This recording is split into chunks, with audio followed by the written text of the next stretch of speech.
Assalamualaikum warahmatullahi wabarakatuh. Selamat pagi anak-anak.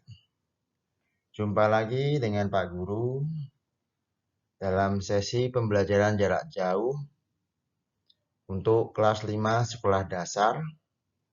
Masih dengan tema yang sama, yaitu tema 1 organ gerak hewan dan manusia.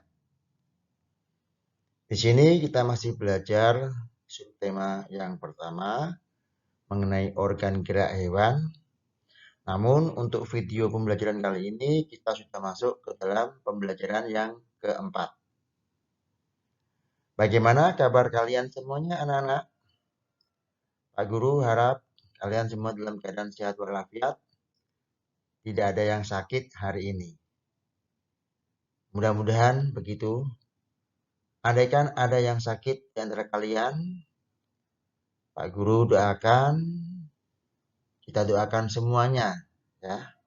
Mudah-mudahan segera diberi kesembuhan, cepat sembuh supaya bisa beraktivitas kembali, belajar bersama dengan Pak Guru, belajar bersama dengan teman-teman yang lainnya. Bagaimana anak-anak? Sudah siap untuk pembelajaran yang keempatnya? Bagus. Silakan dibuka buku tema 1 kelas 5 SD dan masuk ke pembelajaran yang keempat. Namun begitu, sebelum kita lanjutkan pembelajaran kita hari ini, Pak Guru mengajak kalian semua untuk berdoa terlebih dahulu untuk memulai kegiatan kita hari ini. Berdoa menurut agama dan kepercayaan masing-masing. Berdoa dipersilahkan.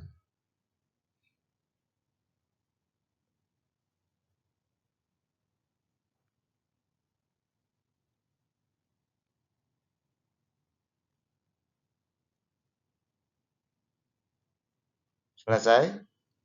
Nah, mari kita lanjutkan pembelajaran kita yang keempat. Mudah-mudahan anak-anak sudah siap semuanya.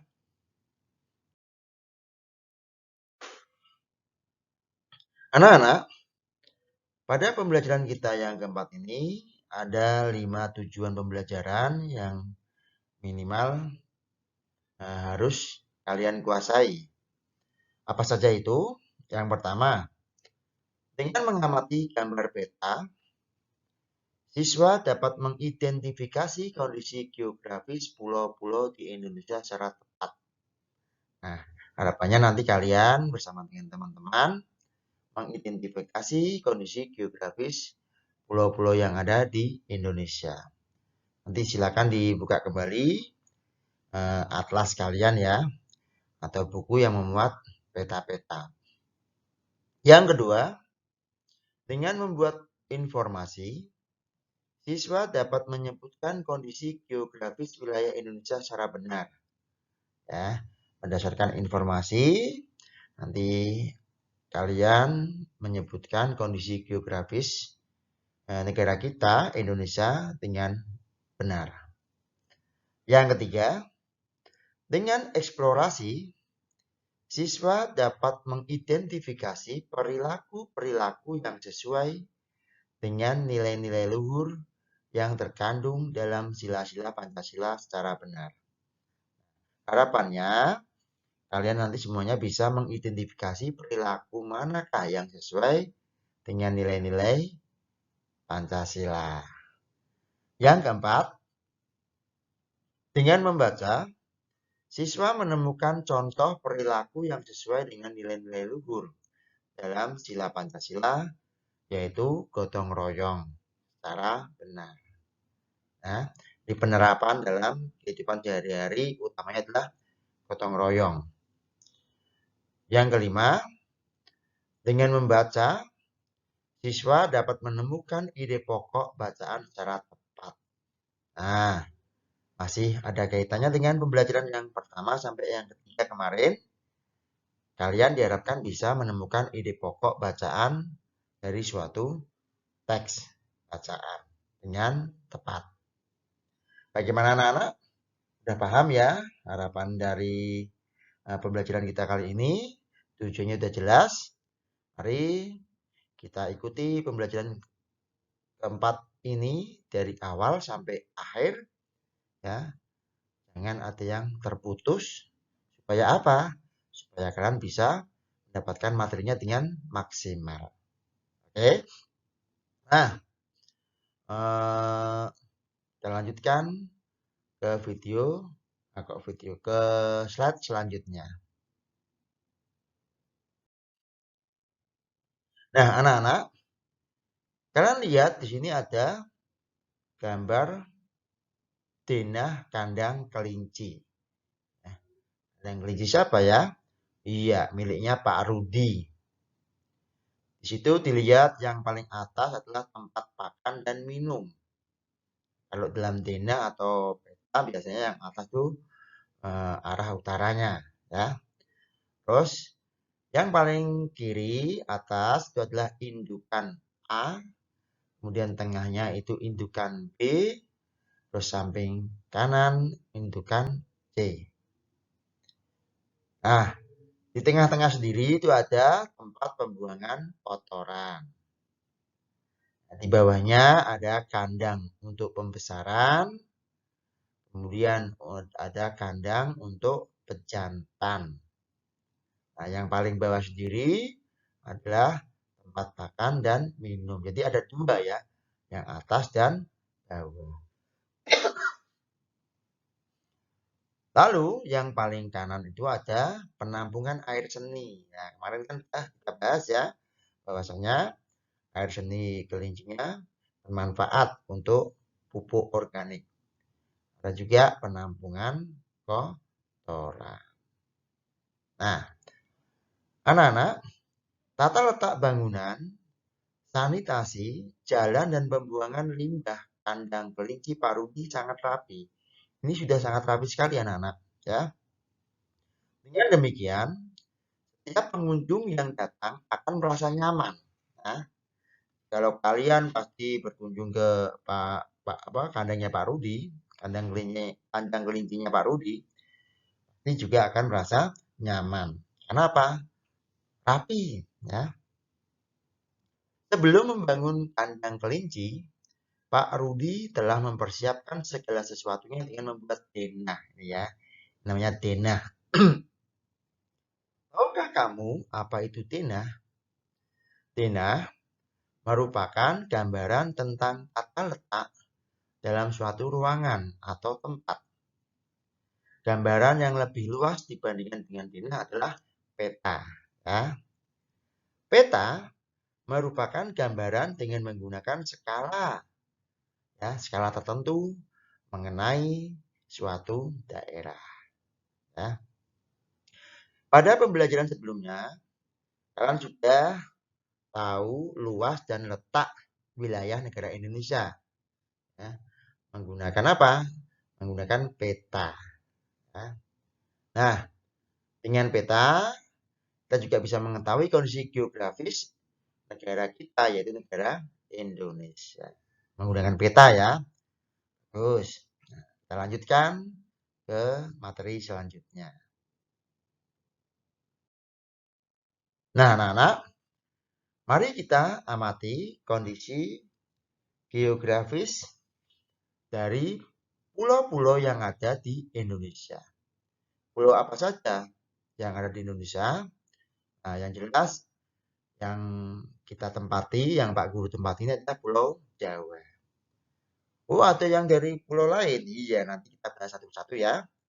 Nah, amatilah peta pada pembelajaran sebelumnya. Sudah kemarin ya, peta Indonesia. Tuliskan kondisi geografis wilayah Indonesia, khususnya kondisi geografis pulau-pulau besar di Indonesia. Ya, ini ada gambar Pulau Jawa dan gambar peta Pulau Sumatera. Apa yang harus kita lakukan? Apa yang harus anak-anak lakukan?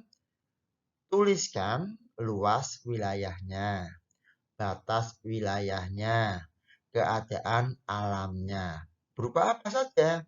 Nama-nama pantainya, nama-nama lautnya, nama-nama dataran rendahnya, serta nama-nama gunungnya. Nah, jikalau kalian mungkin mau menambahkan yang lainnya lagi, malah lebih bagus lagi. Artinya kalian lebih kreatif. Mari kita bahas satu persatu untuk yang peta Jawa dan peta Sumatera ini. Sudah ada yang bisa mengerjakan sendiri? Bagus ya. Nah, ini salah satu contoh dari jawaban murid Pak Guru ya. Seperti apa? Check it out ya.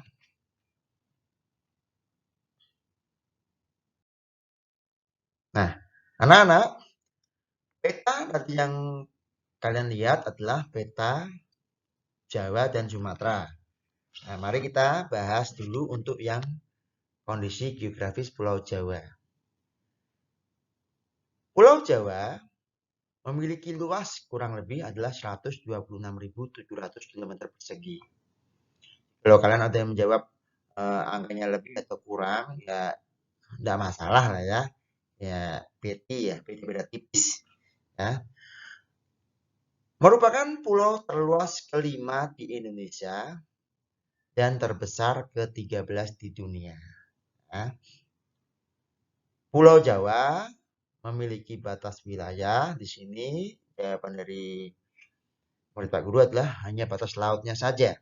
Karena daratannya tidak berbatasan, tidak memiliki batas dengan wilayah yang lainnya. Karena itu dikelilingi oleh perairan. Ya. Batas lautnya yang utara adalah Laut Jawa. Di sebelah timur ada Selat Bali. Di sebelah selatan ada Samudra Hindia atau Samudra Indonesia. Di sebelah barat adalah Selat Sunda. Kemudian keadaan alamnya di Pulau Jawa memiliki banyak pantai. Ya.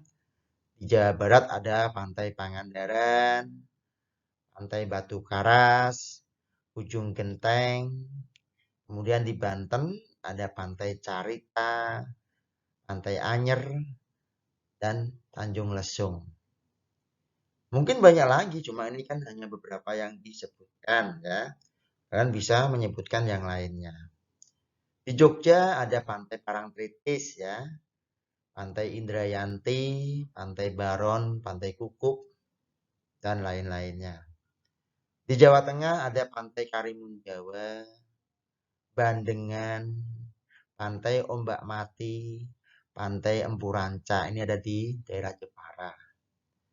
Ada Pantai Morosari, Pantai Istanbul, Istana Tambak Bulusan. Ini ada di Demak. Ada Pantai Maron, Pantai Marina. Ini ada di Semarang. Pantai Cahaya, Pantai Ngebum. Ini ada di Kendal ya. Pantai Ujung Negoro. Ini ada di Batang.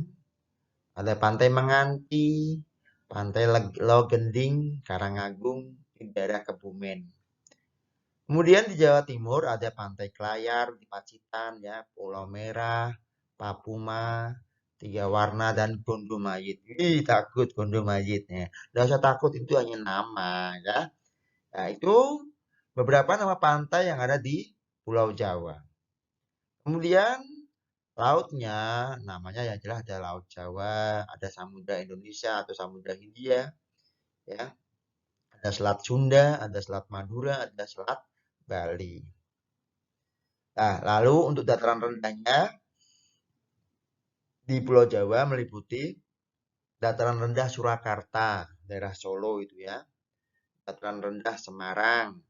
Karena Semarang ada Semarang bawah, ada Semarang atas. Dataran rendah Madiun, dataran rendah Yogyakarta. Jogja juga ada dua ya, ada yang daerah bawah, ada yang daerah atas. Sama yang daerah Yogyakarta yang bawah, namanya aja dataran rendah ya. Dan dataran rendah Jakarta, otomatis itu Jakarta itu adalah dataran rendah. Kemudian nama-nama gunungnya di Pulau Jawa, di Jawa Barat ada Gunung Ciremai, atau Cermai ya, Gunung Salak, Gunung Papandayan, Gunung Tangkuban Perahu. Jawa Tengah ada Gunung Sindoro, Gunung Sumbing, Merapi, Merbabu, Slamet ya, Gunung Muria, Gunung Prau ya, daerah Wonosobo itu. Di Jawa Timur ada Gunung Lawu, Gunung Semeru, ini merupakan gunung tertinggi di Pulau Jawa. Gunung Ijen, Gunung Argopuro, Gunung Bromo ya, itu ada di Jawa Timur. Nah, itulah kondisi geografis Pulau Jawa, anak-anak. Mungkin ada yang mau menambahkan, bagus lagi itu ya. Nah, selanjutnya kita masuk ke Pulau Sumatera. Bagus ya, Pulau Sumatera. Kita lihat ya. Kondisi geografis Pulau Sumatera atau nama lainnya adalah Pulau Andalas atau Swarna Dwipa. Ya, ini nama lain dari Pulau Sumatera yaitu adalah Andalas atau Swarna Dwipa. Sumatera memiliki luas sekitar 473.481 km persegi. Merupakan wilayah terluas kedua di Indonesia dan merupakan pulau terbesar ke-6 di dunia. Batas wilayahnya juga sama. Ini kita pakainya adalah hanya batas lautnya saja. Batas lautnya sebelah utara adalah Laut Andaman. Dekat dengan Teluk Benggala ya. Ada sebelah timur ada Selat Malaka, Selat Karimata. Selatannya berbatasan dengan Samudra Hindia atau Samudra Indonesia dan Selat Sunda. Lalu yang sebelah barat berbatasan dengan Samudra Indonesia atau Hindia. Itu untuk batas wilayahnya Pulau Sumatera. Lalu keadaan alamnya di Sumatera memiliki banyak sekali pantai seperti di Pulau Jawa. Ada pantai Iboih di Aceh, pantai Sorake, Pulau Nias, pantai Trikora di Kepulauan Riau, pantai Pasir Putih di Lampung, pantai Tanjung Tinggi di Belitung, pantai Nongsa, Batam, dekat dengan Singapura itu ya, dan pantai Pasir Panjang di Bengkulu. Lalu untuk laut-lautnya ada Laut Indonesia atau Samudra Indonesia, ada Selat Bangka, Selat Sunda, Selat Malaka, Selat Karimata. Nah, ngomong-ngomong selat, tahu nggak anak-anak selat itu apa? Selat itu adalah laut sempit. Nah, laut sempit yang memisahkan dua pulau atau istilahnya itu pemisah antara dua pulau gitu ya. Namanya selat. Nah, selanjutnya untuk dataran rendah di Pulau Sumatera ada dataran rendah di Aceh yaitu meliputi Melabuh ya, daerah Singkil. Di Bengkulu ada Danau Emas. Sumatera Barat ada Danau di Atas dan Batanghari. Di Jambi ada Danau di Pacampat, serta Merangin, Tanjung Jabung Barat dan Tanjung Jabung Timur. Sedangkan di Sumatera Utara yang termasuk dataran rendah adalah daerah Asahan. Kemudian gunung-gunung di Sumatera, di Aceh ada Gunung Leuser, lalu ada Gunung Perkison, ada Gunung Kembar. Nah, lalu di Sumatera Utara ada Gunung Sinabung, ya, ada Gunung Sibaya, ada Gunung Sibuaten, ya. Kemudian di Sumatera Barat ada Gunung Marapi, ada Gunung Talamau, ada Gunung Singgalang, ya, Pasaman, Talang. Kemudian di Sumatera Selatan ada Gunung Dempo, Bengkulu ada Gunung Kaba, ya. Terus di Jambi ada Gunung Kerinci, di Lampung ada Gunung Anak Krakatau. Nah, dulu hanya Krakatau namanya, tapi setelah Krakataunya meletus, ya sempat hilang, lalu ada muncul di sebelahnya itu lama-kelamaan jadi tinggi sehingga dinamakan dengan anak Krakatau. Ada juga Gunung Rajabasa dan Tanggamus di daerah Lampung. Itu untuk kondisi geografis di Pulau Sumatera ya anak-anak. Nah, baik, masih ada beberapa pulau lagi. Kita akan bahas ya sama-sama. Nah, ini ada 2 pulau lagi, yaitu pulau apa nih? Yang bentuknya seperti kucing. Bagus ya, Pulau Kalimantan. Nah, yang sebelah kanan ini bentuknya seperti huruf A, Pulau Sulawesi. Nah, seperti apa kondisi geografis dari kedua pulau ini? Mari kita cek bersama-sama. Oke? Siap? Oke. Nah, Kalimantan atau disebut juga dengan Pulau Borneo. Nah, memiliki luas wilayah total sekitar 785.753 km persegi. Namun, dari angka ini, yang miliknya Indonesia hanya 743.330 km persegi.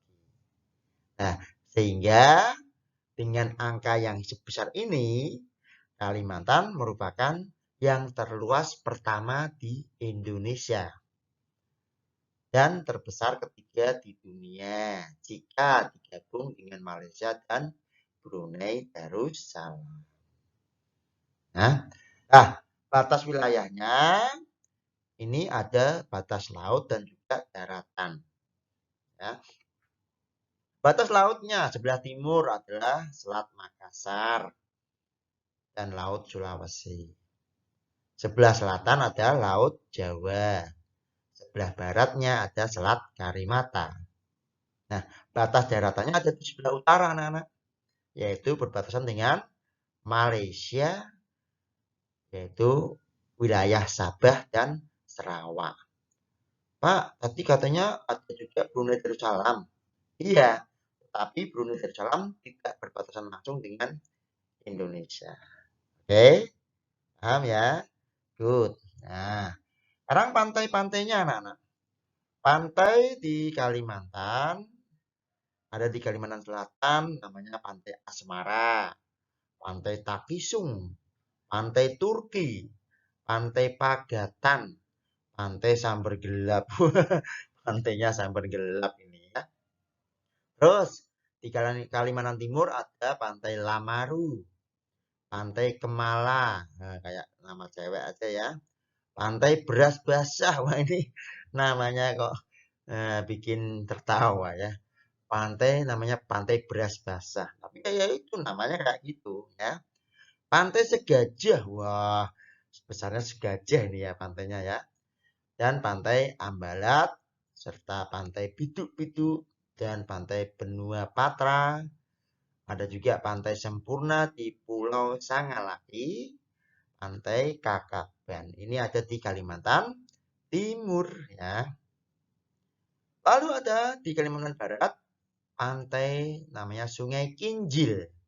Pantai Nenek ya. Pantai Nenek ada di sana ya. Pantai Pulau Datok ya. Pantai Sawi, Pantai Temajuk, Pantai Tanah Hitam Galut, Pantai Kayu Angin, Pantai Kelapa Mangku Padi, dan Pantai Amal Tarakan. Ini ada di Kalimantan Utara ya. Ada pantai Sungai Taiwan ya, atau Sute atau namanya adalah Pantai Taiwan. Pantai Batu Lamampu. Lalu di Kalimantan Tengah ada Pantai Citra, Pantai Tanjung Nipah, Pantai Sungai Raja, dan Pantai Keraya. Itu beberapa nama pantai yang ada di daerah Pulau Kalimantan.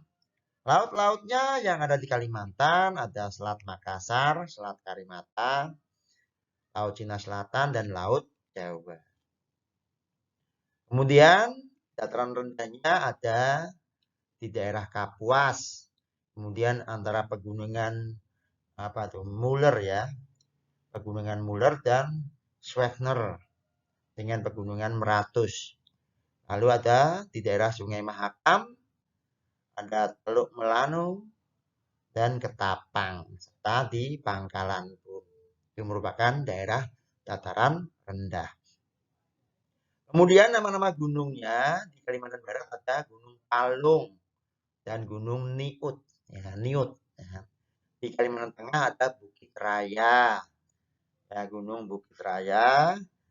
Di Kalimantan Timur ada Gunung Liangpran. Ya, Liangpran. Ya. Kalimantan Selatan ada Gunung Aurguna serta Gunung Halau-Halau. Di Kalimantan Utara ada Gunung Tikung. Bukan Gunung Tikus lah ya, Gunung Tikung. Tikungan. Nah, ya. Itu nama gunungnya yang ada di Pulau Kalimantan. Gimana? Ada yang mau nambahin? Ya, lebih bagus lagi kalau ditambahin. Bagus, senang ya. Nah, sekarang kita masuk ke pulau. Setelah Kalimantan ada apa? Sulawesi. Oke, lihat.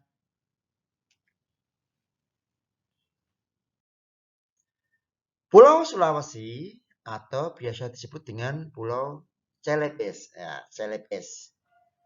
Luasnya 180.681 km persegi. Merupakan wilayah terluas keempat di Indonesia. Batas wilayahnya di sini hanya batas laut saja, yaitu sebelah utara ada Laut Sulawesi, ada Laut Filipina. Sebelah timur ada Laut Maluku, dan sebelah selatan ada Laut Bali serta Laut Flores. Yang paling barat, sebelah baratnya ada Selat Makassar. Keadaan alamnya, Sulawesi juga mempunyai banyak pantai, antara lain di Sulawesi Utara ya ada Pantai Paal, Pantai Malalayang, Pantai Pasir Putih Lembeh, Pantai Likupang, Pantai Patokan, ya itu ada di Sulawesi Utara. Di Sulawesi Selatan ya ada Pantai Losari, Pantai Akarena, Pantai Apalarang, Pantai Tanjung Bira, Pantai Teluk Laikang. Nah, lalu di Sulawesi Barat ada Pantai Mampie, Pantai Manakara, Pantai Palipis, Pantai Gonda, Pantai Dato, Pantai Labuang. Di Sulawesi Tengah ada Pantai Talise, Pantai Tanjung Karang, Pantai Tanjung Api, Pantai Sabang. Lalu di Sulawesi Tenggara ada Pantai Kamali, Lakeba, Taduno, Wakatobi, Katembe, Bokori, Huntete, Taipa, Nambu, Nirwana, dan Pantai Walengkabola. Kemudian di Provinsi Gorontalo ada Pantai Olele, Pantai Molatobu, Pantai Kurenai, dan Pantai Botutonuo. Nah, itu memang sesuai dengan bahasa daerahnya sana ya. Namanya mungkin bagi orang Jawa agak gimana gitu ya. Itu pasti juga mempunyai banyak arti. Kemudian ada nama laut di Sulawesi, ada Laut Bunaken, ya, ada Laut Wakatobi dan Selat Makassar. Dataran rendahnya ada di daerah Sulawesi Selatan, yaitu di Selayar, Goa, Makassar, Maros, Pangkep, Baru, Parepare, Pinrang, Takalar, Cineponto, Bantaeng, Bulukumba ya. Terus di Sulawesi Barat ada Polmas, Polewali Mamasa, Mamuju, Majene. Dan di Gorontalo ada di daerah Cagar Alam Panua, Pohuwoto, Bone Bolango, dan Gorontalo sendiri. Lalu nama-nama gunung di Sulawesi ada daerah Sulawesi Utara itu ada Gunung Lokon, Gunung Kelabat, Gunung Coputan, Gunung Mahawu, Gunung Ambang ya. Itu di Sulawesi. Sulawesi Utara ya. Terus Sulawesi Selatan ya. Ada Rantai Mario, Nene Mori, Lati Mojong, Bawa Karyan ya. Terus ada Sulawesi Barat ada Gunung Gandang Dewata ya. Tinangko, Kuarles. Sulawesi Tengah ada Gunung Sojol, Gunung Kandela, Gunung Tokala, dan Gunung Tinombala. Kemudian di Sulawesi Tenggara ada Gunung Mekongga, Gunung Osu, Nondoto, Libukang, dan kemudian di Gorontalo ada Gunung Tabangu, Bolio Hutu, Mopangga, Pontolo. Itu nama-nama gunung di daerah Pulau Sulawesi. Bagaimana? Oh, ada yang mau nambah lagi. Pokoknya kalau mau nambah lagi, it's okay, no problem. Tetap kita terima ya. Sebagai apa? Sebagai tambahan informasi ya.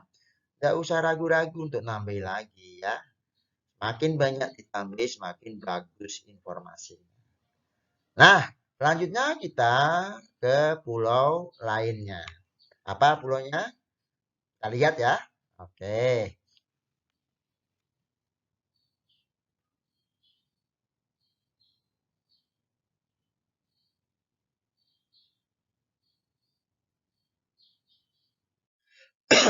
Nah, ini ya anak-anak. Nah, ini kayak burung cendrawasih. Ini adalah Pulau Papua dan ini ada kecil-kecil namanya Kepulauan Maluku. Lalu di sebelah sini ada Pulau Bali dan Pulau Nusa Tenggara. Ini kepulauan juga ya. Kalau dulu namanya Nusa Tenggara Kecil ya. Nah, apa saja yang ada di kedua pulau ini atau dua wilayah ini kita cek bersama-sama. Nanti seperti biasa, kalau ada yang mau menambahi, Pak Guru akan menerimanya dengan senang hati. Oke, sip. Ya. Pulau Papua atau disebut juga dengan Bumi Cendrawasih memiliki luas wilayah sebesar 786.000 km persegi. Namun, yang wilayah Indonesia hanya 418.708 km persegi. Nah, Pulau Papua ini kalau yang wilayah Indonesia sendiri adalah ketiga posisinya terbesar di Indonesia. Jadi setelah Sumatera, ya. Namun, jika itu digabung dengan Papua Nugini, ini adalah terbesar kedua di dunia, ya. Jadi Kalimantan di bawahnya Papua kalau itu digabung, ya. Kemudian Kepulauan Maluku, nama lainnya adalah The Spicy Island, ya, atau Pulau Rempah-Rempah, karena memang termasuk penghasil rempah-rempah. Makanya dulu saat penjajahan Portugis, Inggris, Spanyol, Belanda, mereka yang dicari adalah yang dijujuk adalah di Maluku itu, diambil rempah-rempahnya dari situ. Ya. Luas wilayah Kepulauan Maluku sekitar 74.510 km persegi. Nah, namun di sini Maluku itu lebih banyak perairannya. Ya. Batas wilayahnya, nah ini ada batas laut dan batas daratan juga. Karena apa? Di Papua itu berbatasan dengan Papua Nugini sebelah timur ini ya. Nah, batas lautnya di utara ada Samudra Pasifik atau Lautan Teduh, ada Laut Filipina. Sebelah selatan ada Laut Arafuru dan Laut Banda. Lalu di sebelah barat ada Laut Maluku. Itu batas wilayah untuk Pulau Papua dan Kepulauan Maluku. Keadaan alamnya, nama pantainya ada di Papua tuh Pantai Harlem, Tablanusu, Amai, Bosnik, Batu Pica, Arborek, Teluk Triton, Yen Beba, Bakaro, Kaironi, Pulau Pulau Venue. Itu nama pantai di daerah Papua.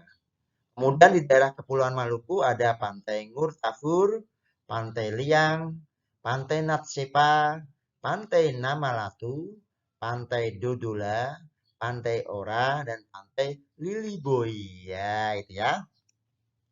Lalu, laut-laut di daerah Papua dan Maluku ada Laut Banda, Laut Halmahera, Laut Arafuru, dan Laut Maluku.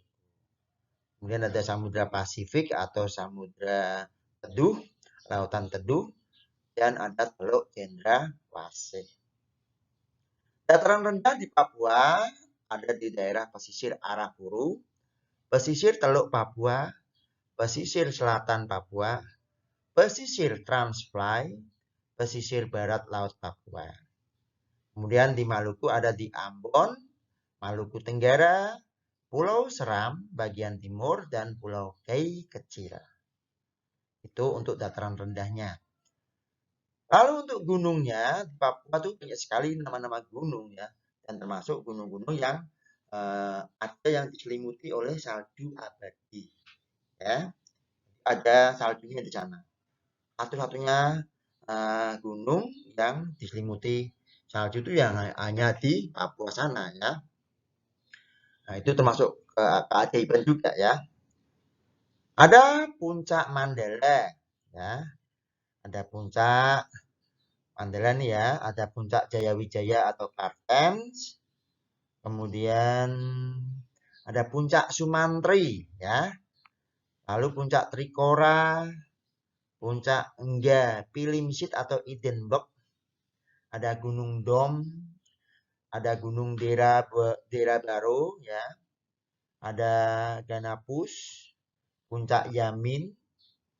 Di Maluku ada Gunung Gamalama, Gunung Hiri, Gunung Binaya, Gunung Ganapus, Gunung Dukono, Gunung Ibu, dan Gunung Aar ya.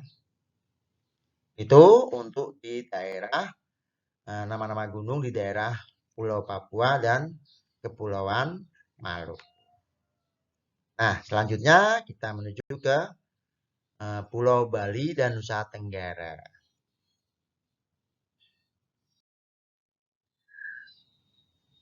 Pulau Bali atau Pulau Dewata memiliki luas wilayah sebesar seluas 5.780 km persegi.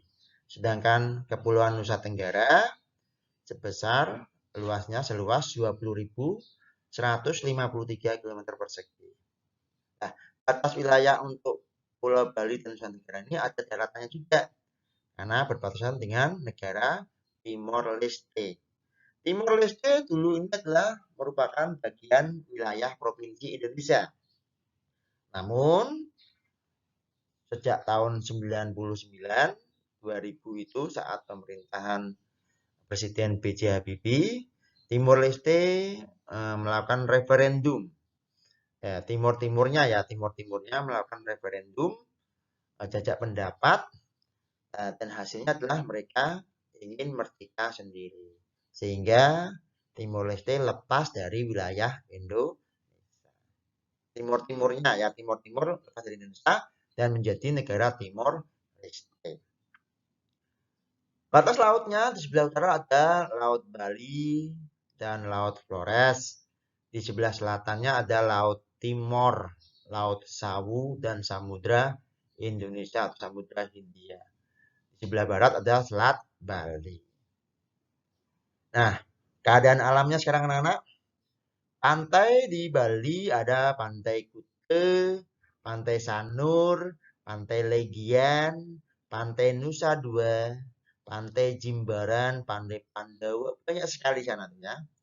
Pantai Seminyak, Pantai Berawa, Pantai Melaste.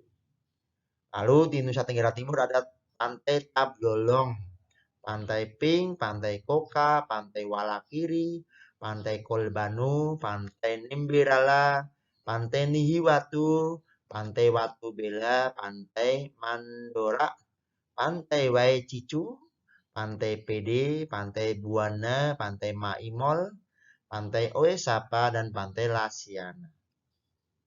Di Nusa Tenggara Barat ada Pantai Senggigi, ya, Pantai Selong Belana, Pantai Lawar, Pantai Semeti, Gili Air, Gili Menu, Pantai Pulau Kenawa, Pantai Seger, Pantai Pulau Moyo, dan Pantai Gili Trawangan.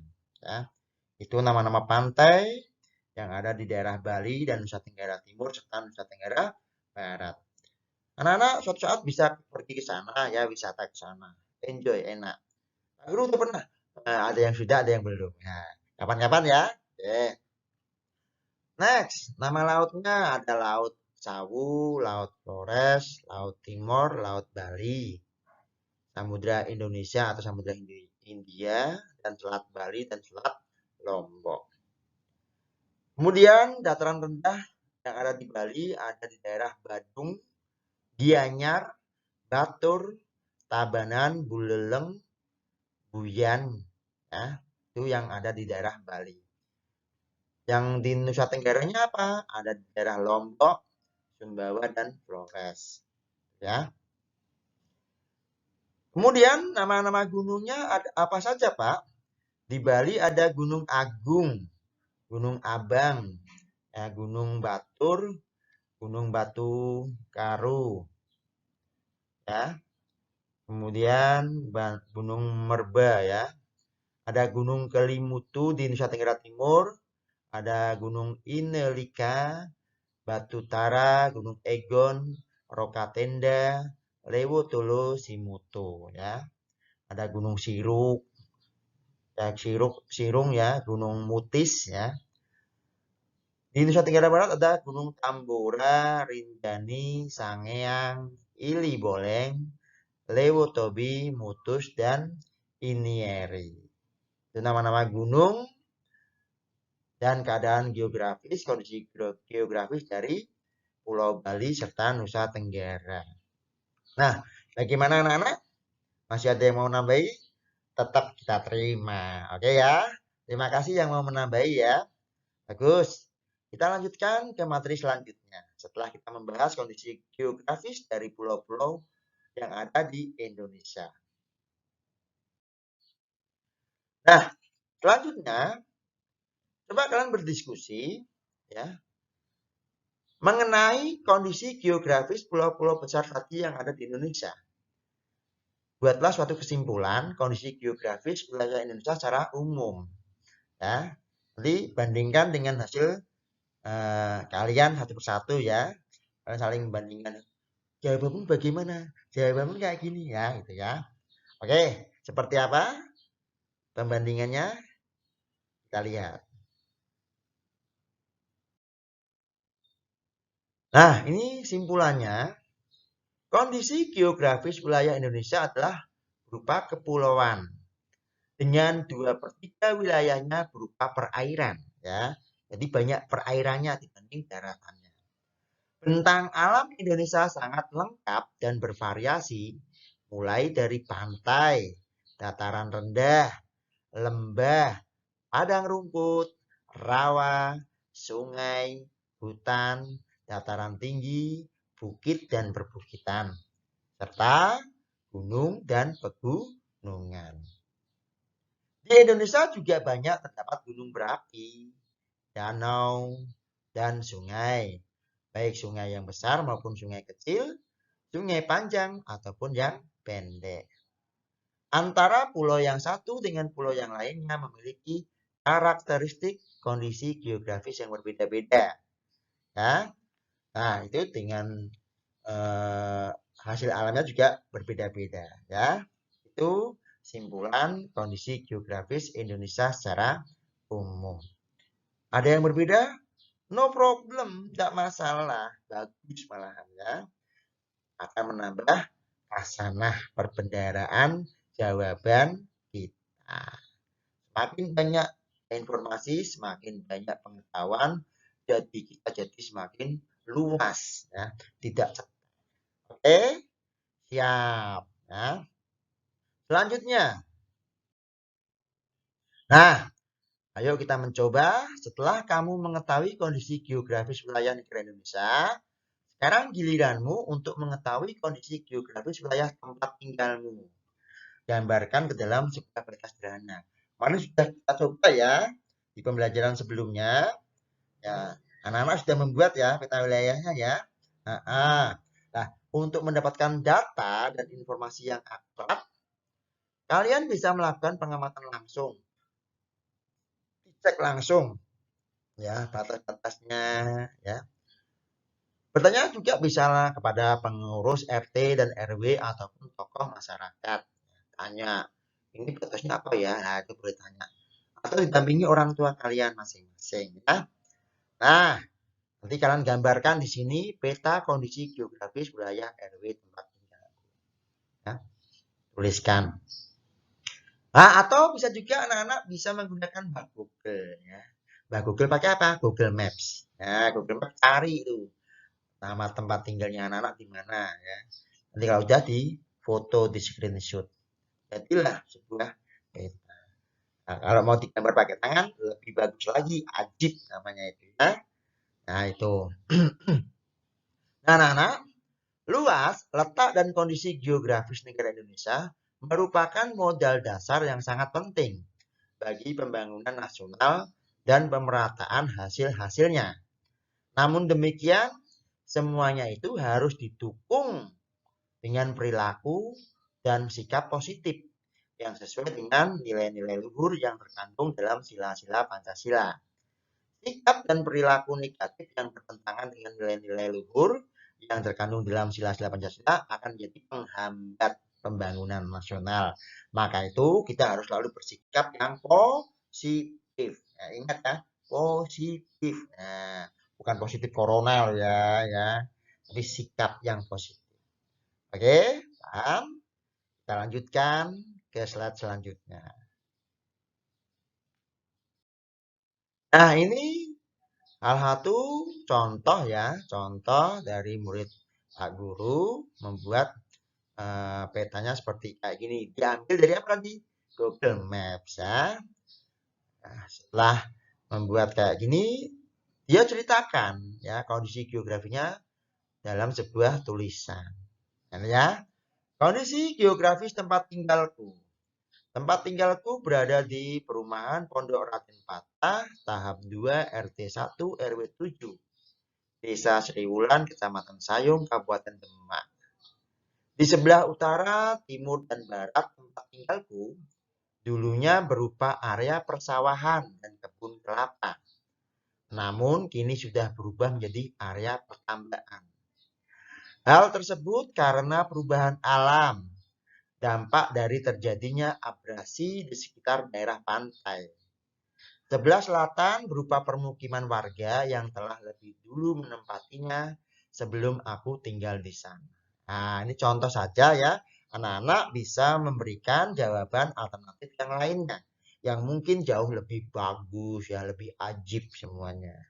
Oke, next ya. Terima kasih. Nah, anak-anak, coba kalian baca bacaan teks tersebut yang berjudul apa itu? Gotong royong modal dasar pembangunan. Ya, di sini gambarnya apa? Gotong royong ya. Membangun apa? Ya mungkin membangun balai pertemuan ya. Nah, gotong royong merupakan modal dasar bagi terciptanya suasana kemasyarakatan yang harmonis. Mengapa demikian? Karena dengan bergotong royong, masyarakat akan sering melakukan silaturahmi dan kerjasama sehingga terjalinlah solidaritas. Seiring dengan munculnya rasa solidaritas inilah akan muncul pula rasa empati dan simpati di antara masyarakat yang akan mempererat dan memperkuat hubungan masyarakat. Nah, ini paragraf yang pertamanya. Nanti kalian garis bawahi yang merupakan ide pokok dari paragraf tersebut. Ingat, kemarin tadi kasih tahu ya clue-nya ya, kodenya.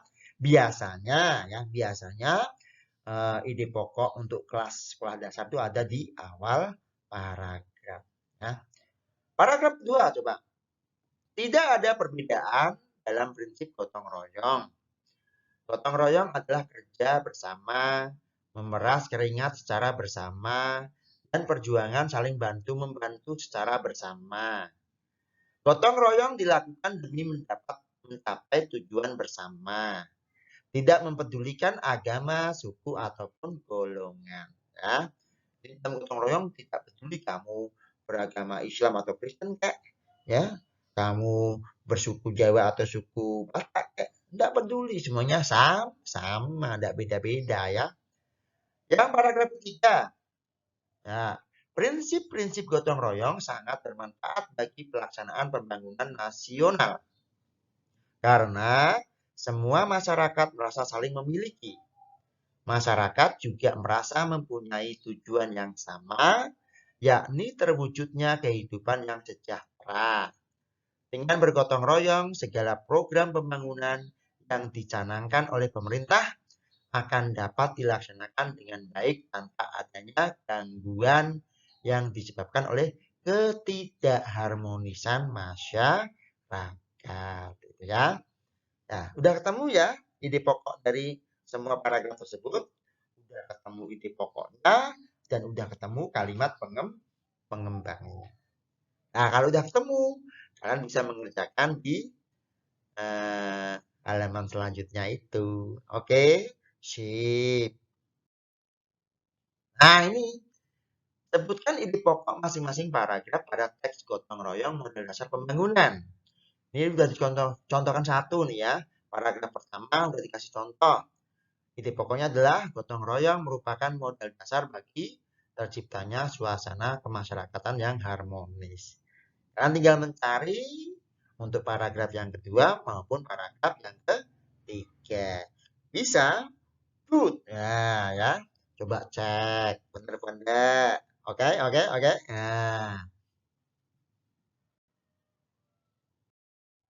Nah, ini ya. Paragraf pertama tadi udah dibacakan, berarti kasih contoh. Pak Guru ulangi lagi bacanya. Gotong royong merupakan modal dasar bagi terciptanya suasana kemasyarakatan yang harmonis. Ya. Ini adalah ide pokoknya. Ada di awal paragraf atau kalimat yang pertama. Yang kedua, paragraf kedua, ide pokoknya adalah tidak ada perbedaan dalam prinsip gotong royong. Pak, boleh pakai kalimat lain? Boleh. Ya. Yang penting intinya sama. Oke ya. Paragraf ketiga, ide pokoknya adalah prinsip-prinsip gotong royong sangat bermanfaat bagi pelaksanaan pembangunan nasional. Lagi, ini sebagai contoh, nanti kalian bisa menggunakan kreativitas pakai bahasa kalian sendiri yang intinya sama. Nah, kalimat yang panjang ini boleh kalian singkat. Ya. Yang penting tidak mengurangi makna. Ya. Oke, paham ya? Oke, kita lanjut. Nah, berdasarkan ide pokok berikut, coba kembangkan menjadi sebuah paragraf.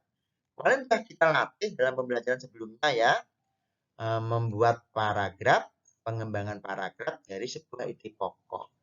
Ini ada ide pokok nih. Musyawarah mufakat adalah nilai luhur bangsa yang harus terus diterapkan dalam kehidupan sehari-hari. Seperti apa contohnya? Pengembangannya kita lihat. Oke, sip.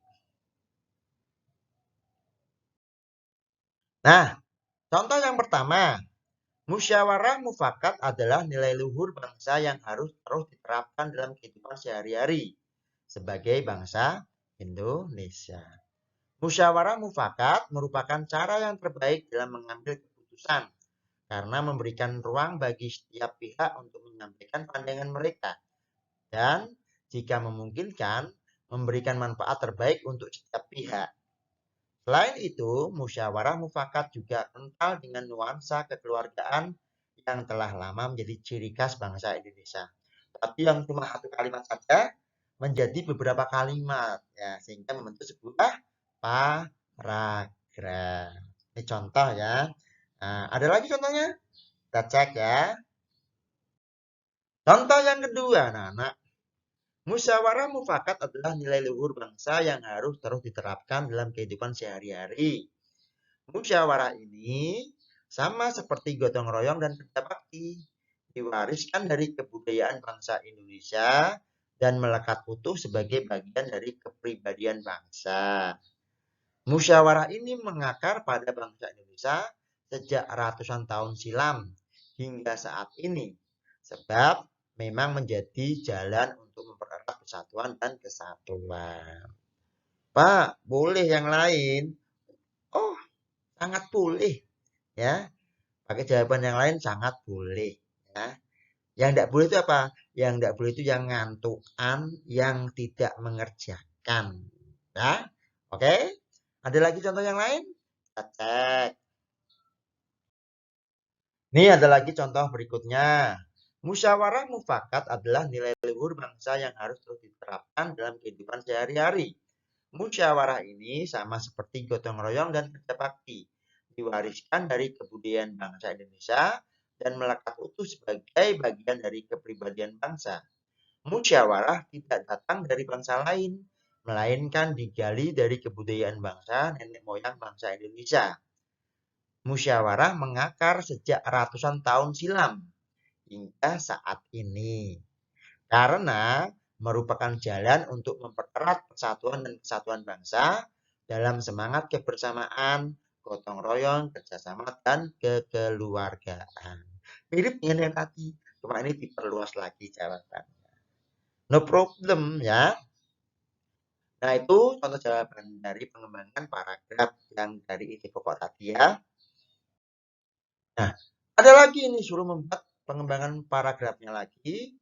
Namun ide pokoknya adalah kebebasan memeluk agama atau kepercayaan adalah hak setiap warga negara. Sudah punya jawaban pasti ya? Oh. Nah, ketahuan dulu tertawa-tertawa sendiri. Ya, kita lihat ya contoh jawabannya. Nah, kebebasan memeluk agama atau kepercayaan adalah hak setiap warga negara yang dijamin oleh Undang-Undang Dasar 1945. Meskipun begitu, tidak semua orang beranggapan demikian. Tak jarang kita mendengar berita tentang perlakuan yang buruk kepada penganut agama atau keyakinan yang dilakukan oleh oknum penganut agama atau keyakinan yang lain. Bukannya menciptakan kedamaian, namun justru oknum-oknum seperti ini seolah-olah mengatakan bahwa tidak ada agama atau keyakinan yang benar selain yang mereka anut. Itu tidak boleh dalam kehidupan berbangsa dan bernegara ya. Itu contoh pengembangan paragrafnya kayak gitu. Ada lagi? Betul. Kebebasan memeluk agama atau kepercayaan adalah hak setiap warga negara. Kebebasan memeluk agama atau kepercayaan adalah hak yang dijamin langsung oleh Undang-Undang Dasar tahun 1945. Hak ini harus selaras pula dengan kewajiban untuk menghargai pilihan orang lain, menghormati jalannya peribadatan mereka, tidak mencampuri urusan agama orang lain, dan sebagainya. Contoh ya, kalian bikin sendiri boleh, bagus, ajib. Nah, silakan ya. Nah, ini ada contoh lagi pengembangan paragrafnya.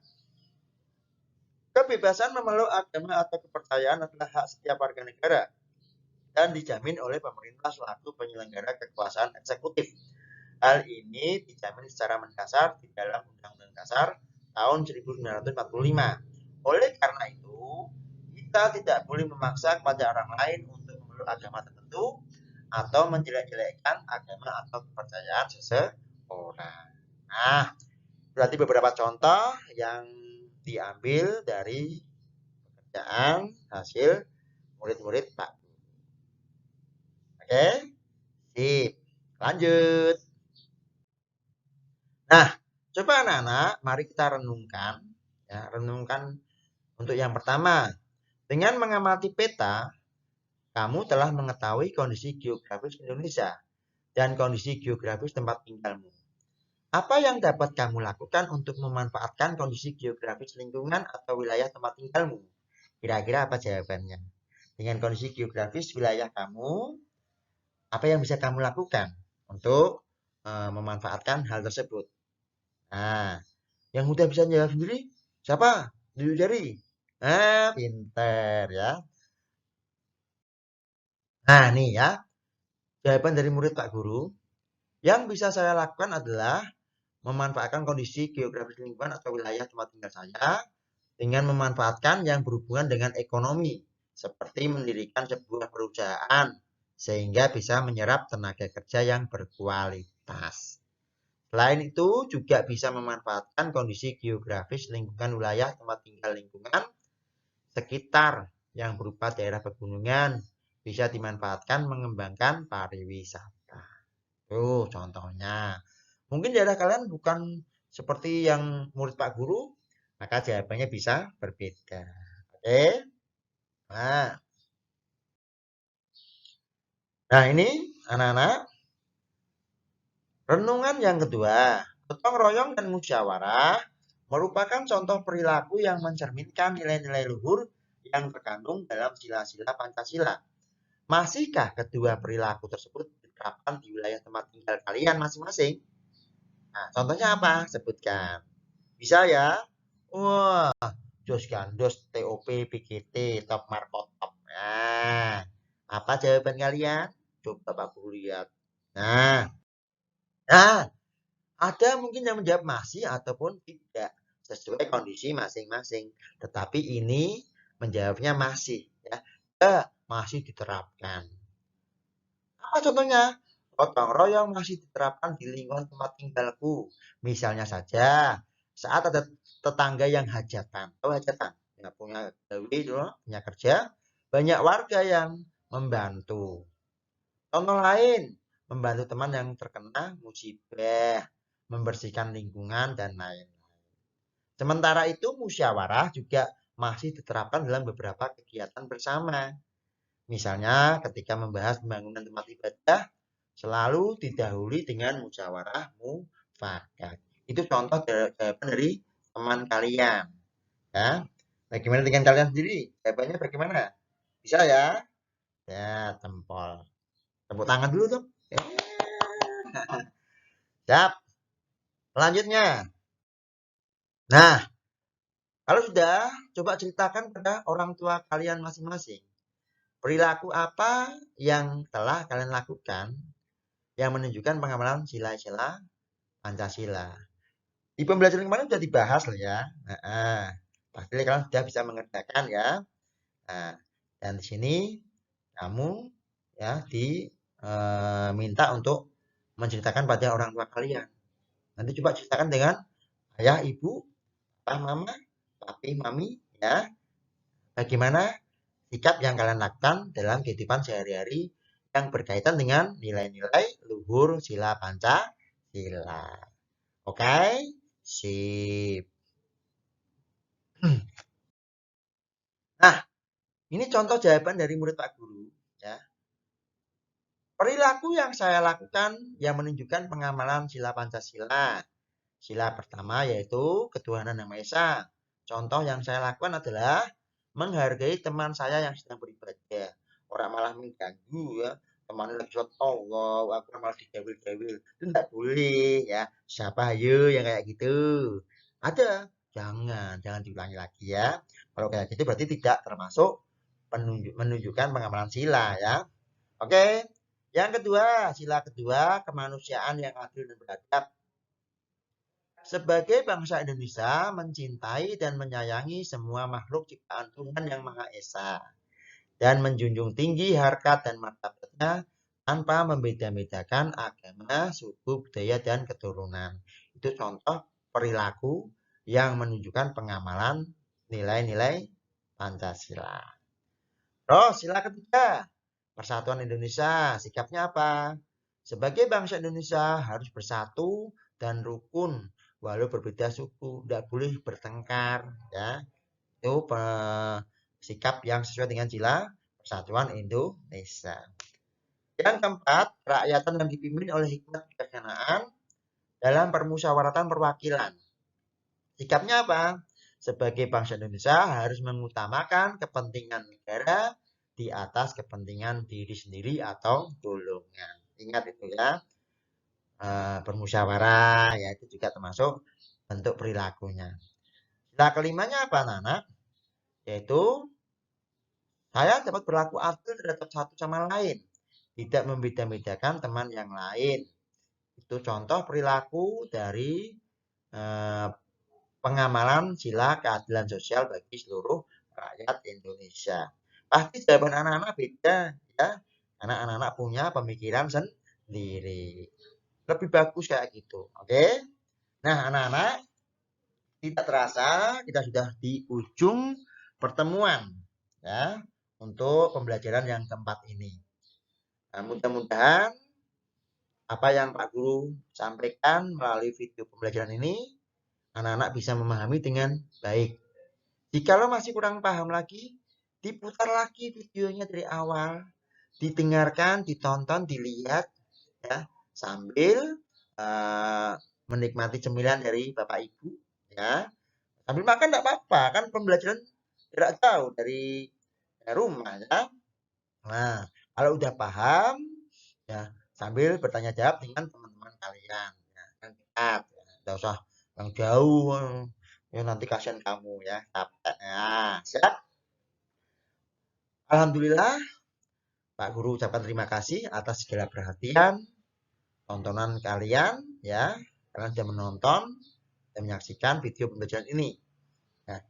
Dan jangan lupa nanti ditunggu video pembelajaran berikutnya. Oke? Ya. Anak-anak, sekali lagi Pak Guru ucapkan terima kasih atas segala perhatian pada anak-anak semua dan juga Bapak Ibu, orang tua ya yang sudah mendampingi putra-putrinya dalam pembelajaran jarak jauh ini.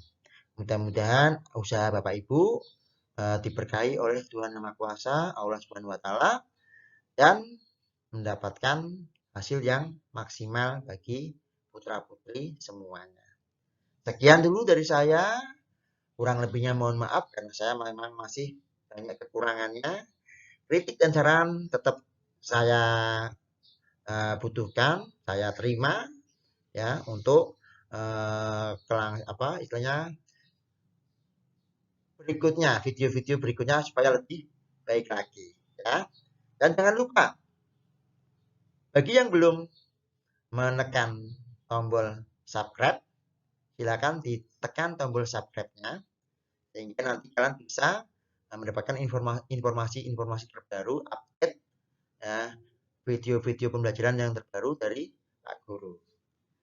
Nah, tentunya kasih jempol like ya, nah, supaya video pembelajaran ini bisa berkembang dengan maksimal lagi. Kalau masih mau kasih komentar silakan ya, klik atau ketik komentar kalian di kolom komentar dan usahakan komentar yang positif yang membangun, jangan komentar yang rusak-rusak ya. Oke, mudah-mudahan masih diberi kesempatan untuk berjumpa dengan video pembelajaran selanjutnya. Terima kasih. Wassalamualaikum warahmatullahi wabarakatuh. Jaga kesehatan selalu dengan 5M-nya ya. Jaga jarak, pakai masker, mencuci tangan, makan dengan sehat. Oke? Dadah.